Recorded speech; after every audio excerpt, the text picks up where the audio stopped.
Hi అండి, అందరికీ good morning. Welcome to my YouTube channel. ఈరోజు మా పంచదార చిలకకి బాగాలేకుండా వచ్చిందండి. అంటే పంచదార చిలక అంటే ఏదో కదండి, నా ముద్దుల ఆటో అండి, గ్రీన్ ఆటో గ్యాస్ బండి. ఆటోకి ప్రాబ్లం వచ్చిందండి. ఏందనేది నేను ఇప్పుడు చూస్తున్నానండి. దీన్ని చూసి దీనికి ఏం ప్రాబ్లం వచ్చిందో ఇప్పుడు నేను దీని అందలేని చూడాలండి. అప్పుడు దీనికి ఏం చేయాలనేది ఆలోచిస్తానండి.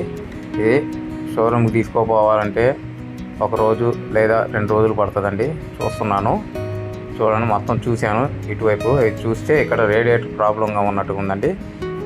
ఏందో ప్రాబ్లం అని తెలియదు. ఇప్పాను, ఇప్పుడే ఇప్పేసి దాంట్లో ఏమైనా వాటర్ ఉంటే అవన్నీ ఆరబోసానండి. తీసేసి మళ్ళీ ఇదంతా మూత వేసేసి డోర్ వేసేసి దీన్ని రేడియేటర్ ప్రాబ్లం అయిన కార్కి తీసుకుపోవాలండి. తీసుకుపోయి అక్కడ చూపిస్తాను. మొత్తం క్లోజ్ చేసేస్తున్నానండి. ఇక నుంచి దాన్ని తీసుకొని పోతానండి. ఇక్కడనే మా అయ్యప్ప గుడి కాడ ఆడ చేస్తారంట అండి. దాన్ని ఇప్పుడు అవన్నీ ఇది తీసుకుపోయి వేరే ఆటోలోకి నేను తీసుకుపోతానండి. ఇప్పుడే అండి వేరే ఆటో ఎక్కానండి. ఇప్పుడే నేను అక్కడ పోవాలండి. పోతే దాని ప్రాబ్లం ఏంది అనేది చెప్తారండి. అతను చూసి చెక్ చేస్తాడు. అందుకని నేను ఇప్పుడు బయలుదేరాను, పోతా ఉన్నాను. చూడండి ఇంత ఫాస్ట్గా పోతున్నాను. లేదండి మా పరిస్థితి ఎట్లా ఉంటుందండి. ఆటో ప్రాబ్లమ్స్ ఏ విధంగా ఉంటాయి నాకు. ఇప్పుడే చూడండి, ఇప్పుడే వచ్చానండి నేను ఇక్కడికి. ఈ రేడియేటర్ రిపేర్ చేసే ఆయన కాడికి వచ్చాను. ఆయన్ని అడిగాను, చూపించాను. చూస్తూ ఉన్నాడు. చూసి దాన్ని ఏదో అనేది చెప్తా అన్నాడు అండి. చూస్తున్నాడు, ఎప్పుతున్నాడు మొత్తము. అంటే క్లిప్స్ ఉంటాయి కదండి, ఆ క్లిప్ వేస్తే దానికి సపరేట్గా రేడియేటర్ బయటకు వస్తుందండి. అది అంటే పైన ఫిట్టింగ్ చేసేదానికి ప్లాస్టిక్ ఉంటుంది, దానికి అదంతా తీస్తాడు. ఇది తీసేసి ఏందనేది ప్రాబ్లం అనేది చూస్తున్నాడు. చూసి ఇప్పుడు దాని ప్రాబ్లం ఏందనేది చెప్తా ఉన్నాడండి. వాటర్ పోస్తున్నాడు. దాంట్లో రేడియేటర్లో వాటర్ పోస్తే దాంట్లో ఏం ప్రాబ్లం అనేది కొద్దిగా తెలుస్తుందండి. దాన్ని ఫుల్గా నింపాలా రేడియేటర్లో. ఈ రేడియేటర్ ప్రాబ్లం ఎప్పుడో ఒకసారి వస్తుందండి, అంతేనో. మామూలుగా రాదు సామాన్యంగా ఆటోలకి. ఈ ప్రాబ్లం వచ్చిందంటే మటుకు తలకాయ నిప్పండి. అట్లా ఉంటుందండి మొత్తం. ఏ షోరూమ్కి తీసుకుపోయి చూడాలంటే మటుకు చాలా కష్టం అండి. ఒక రోజు 2 రోజులు పెడతారు. చూడండి, ఏడ లీక్ అవుతున్నట్టుకుంది.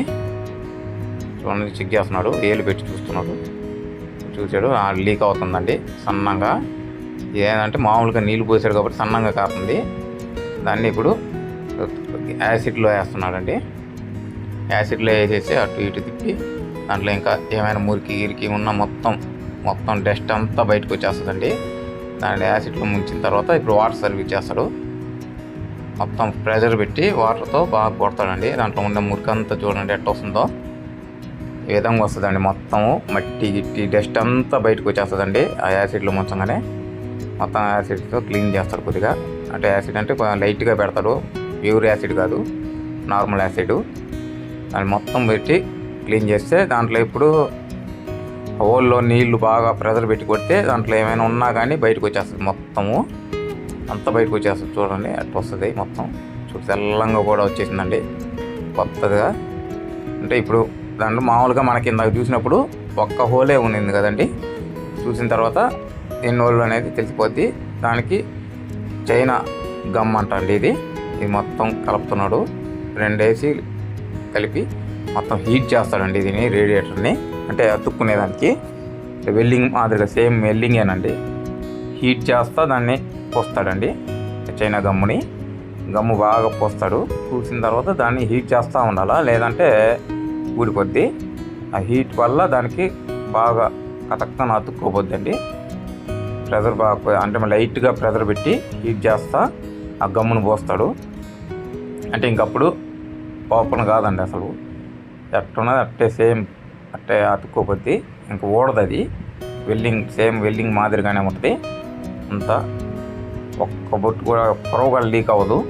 ఆ విధంగా చేస్తారండి. ఈ షోరూంలో తీసుకుపోయి చూపిస్తే 2 రోజులు పెట్టుకుంటారండి బండిని. దానికని నేనే ఇప్పుడు తీసుకొని చూస్తున్నాను. మా కష్టాలు చూడండి ఎట్లా ఉంటాయో. ఆటో ప్రాబ్లం వస్తే ఏ విధంగా ఉంటుంది. అయిపోయిందండి మొత్తం. ఇప్పుడు దాన్ని కాసేపు ఆరబెడతాడు. తర్వాత నేను ఇప్పుడే తీసుకొచ్చానండి. ఆటో గారికి తీసుకొచ్చి బిగించేదానికి నేనే ట్రై చేసుకుంటున్నాను. మొత్తము బోల్ట్ ఫిట్టింగ్ మొత్తం ఈ విధంగా ఫిట్ చేసుకోవాలండి. అది చూడండి, ఇది ఫ్యాన్కి ఇంజిన్కి సైడే ఉంటుంది. అది రేడియేటరు ఇంజిన్కే అటాచ్మెంట్ అనమాట. ఇంజిన్కే పెట్టేశాడు. సేమ్ సపరేట్గా ఇవ్వకుండా ఇంజిన్కే ఫిట్ చేసేసాడు.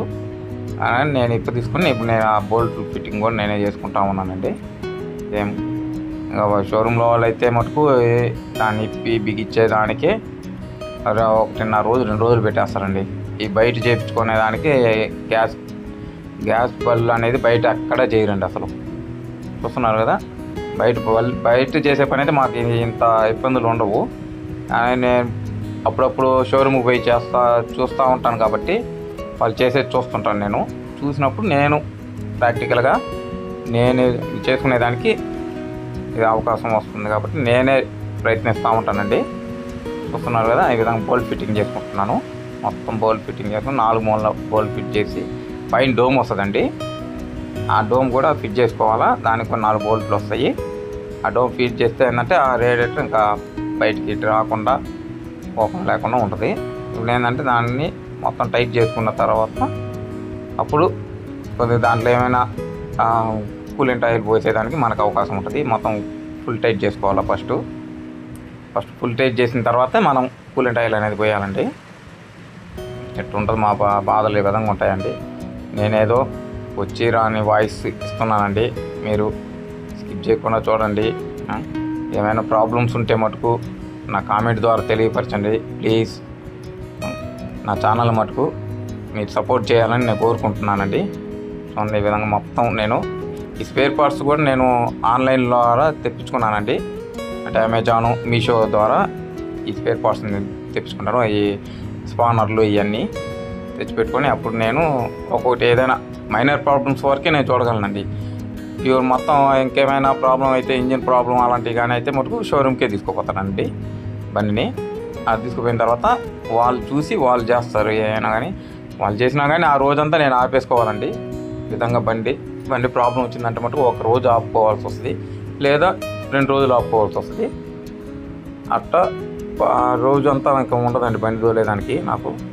ఇంకా ఈఎంఐ వచ్చిందంటే ఈఎంఐలు కట్టేసుకోవాల్సి వస్తుంది. ఆ 2 రోజులు కూడా కవర్ చేసుకోవాలని మరుసటి రోజు వేసినప్పుడు బండి వేసినప్పుడు కవర్ చేసుకోవాల్సి వస్తుంది. నేను ఆ రోజు అమౌంట్ ఆ రోజు కవర్ చేసుకోవాలి నేను.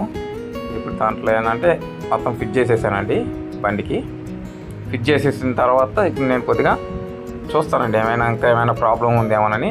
ఇంకా పక్కన పైపులు అవి ఉన్నాయి, కూలింగ్ ఆయిల్ పైపులు అవి ఉన్నాయి కదండి, అవి కూడా ఏమైనా ప్రాబ్లం ఏమైనా చూస్తున్నాను. అవతల ఒక పైపు ఒకటి పోయిందండి, రైట్ సైడ్ పైపు.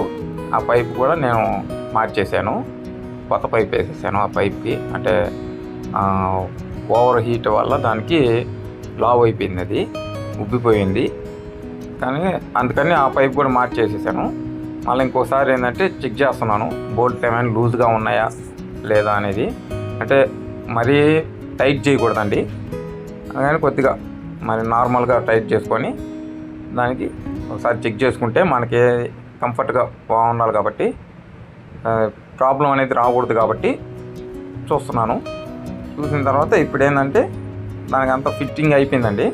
ఇప్పుడు నేను కూలింగ్ ఆయిల్ పోస్తానండి. రేడియేటర్లో కొద్దిగా కూలింగ్ ఆయిల్ పోస్తున్నాను. అంటే మళ్ళీ హెయిర్ రాకుండా ఉండేదానికోసంగా రేడియేటర్లో కూలింగ్ ఆయిల్ పోస్తే మామూలు నీళ్ళు పోయకూడదండి, కూలింగ్ ఆయిల్ పోయాలా. కూలింగ్ ఆయిల్ పోసిన తర్వాత మనం ఏంటంటే అవి పైన పైపులు దాంట్లో పెట్టేసి దానికి క్లాంపులు అనేది టైట్ చేసేసుకోవాలండి. ఒకసారి టైట్ చేసుకుంటే మనకి ఏదైనా అంతా బాగుంటుందండి. ఇంకోసారి ప్రాబ్లం రాకుండా ఉండేదానికోసంగా అవకాశం అండి. ఒకవేళ ఏమైనా కొద్దిగా తగ్గినాయి అంటే మళ్ళీ కొద్దిగా కూలింగ్ ఆయిల్ ఫుల్గా లేకుండా నార్మల్గా మీడియం పోసుకునేదానికి బయటికి రాకుండా మళ్ళీ ప్రెజర్ వల్ల బయటికి రాకుండా పోసుకున్నానండి. పోసేసుకొని ఇప్పుడు పైపులు పెట్టేస్తానండి. పైపులు పెట్టేసి దానికి టైట్ చేసేస్తాను. మొత్తం క్లాంపులు ఉంటాయి, అంటే వాళ్ళ కంపెనీ వాళ్ళు ఇచ్చే క్లాంపులు. అవి ఒకసారి ఓపెన్ చేసిన తర్వాత మళ్ళీ పనికి రావండి. అవి మనం వేరే క్లాంపులు తెచ్చుకొని దానికి బిగించేసుకుంటాము, టైట్ చేసుకుంటాము. తర్వాత పైన డోమ్ బిగించేసుకుంటామండి. దానికి సపోర్ట్ డోమ్, అది రేడియేటర్కి ఏం తగలకుండా ఉండే దానికోసంగా సపోర్ట్ డోమ్ ఇస్తారు. ఆ డోమ్ ఏంటంటే ఫిట్ చేసేసుకుంటాము కరెక్ట్గా ఉండేదానికి చూసుకొని. దానికి కూడా 4 బోల్ట్ ఇస్తారు, అవి ఫిట్ చేసేసుకుంటాము. 4 బోల్ట్ టైట్ చేసేసుకున్న తర్వాత అప్పుడేం ఒకసారి మనం చెక్ చేసుకోవాలండి. చూస్తున్నారు కదండి. ఇంకా నేను ఈ విధంగా మొత్తం ఈ విధంగా ఉంటుందండి. మొత్తం కష్టం ఈ విధంగా ఉంటుందండి. నేను చేసుకుంటేనే ఈ విధంగా కష్టంగా ఉందండి. కంపెనీ వాళ్ళంటే ఇంకా 2 రోజులు పెట్టుకుంటారు కాబట్టి వాళ్ళు చేసి పంపించేదానికి చాలా లేట్ అవుతుంది. చూడండి, నా ఛానల్ని సబ్స్క్రైబ్ చేయండి, లైక్ చేయండి, కామెంట్ చేయండి, షేర్ చేయండి. మరిన్ని వీడియోలు చేసేదానికి నాకు అవకాశం ఇవ్వండి ప్లీజ్. మీ సపోర్టే నాకు ఆదరగా ఉంటుంది. ప్రతి ఒక్కరు సబ్స్క్రైబ్ చేసుకోవటం మర్చిపోబాకండి. మీరు సపోర్ట్ చేస్తేనే నాకు వీడియోలు చేయాలని ఇంట్రెస్ట్ అనేది వస్తుందండి. నా బాధ మీకు అర్థమవుతుందని చూస్తున్నాను. చూడండి, ఇట్టుంటుందండి మొత్తం. నేను చేసుకుంటేనే ఇంత కష్టంగా ఉంది.